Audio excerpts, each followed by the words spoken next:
Thanks for being with us. As China prepares for the trade talks, they're also having to deal with Hong Kong.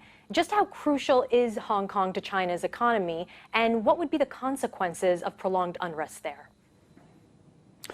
Well, those of us who have a long attachment to Hong Kong, as I do, I've lived there, worked there, studied there, my son was born there, watch with great anxiety what's unfolding in this extraordinarily dynamic part of the world. But here's some realpolitik from Beijing's point of view when they look at their trade negotiations with the United States. Frankly, these are seen through entirely different lenses. The US relationship has its own strategic importance. The trade war within it has its own strategic economic importance. And by and large, what's happening in Hong Kong doesn't cloud that lens. I think we need to be very clear about the dynamics which are actually driving China's negotiating posture on the trade war. And Hong Kong at this stage does not have a lot to do with that.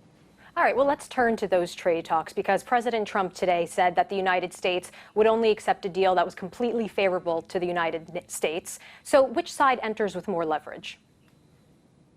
Well, I think they've both got about equal leverage, and the reason I say that is that both economies are being badly affected by negative sentiment arising from this unresolved trade war, which has now gone on effectively for the last 18 months.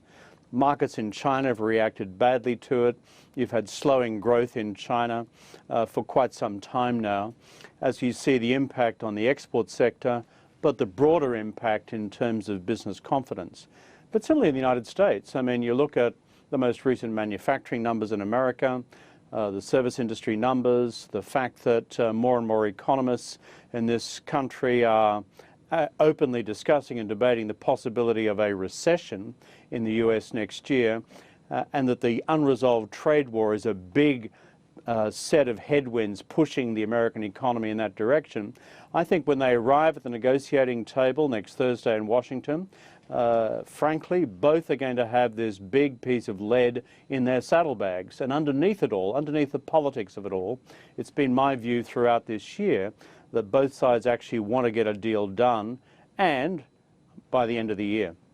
Do you expect, if there's no breakthrough in these negotiations, that both sides will then harden their positions?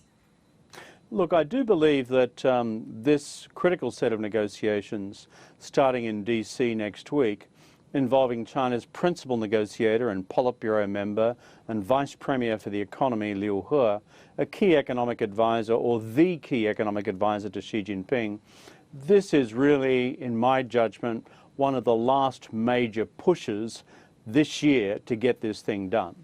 And I know Bob Lighthizer on the American side will be approaching it with a similar sense of, as it were, professionalism and professional urgency.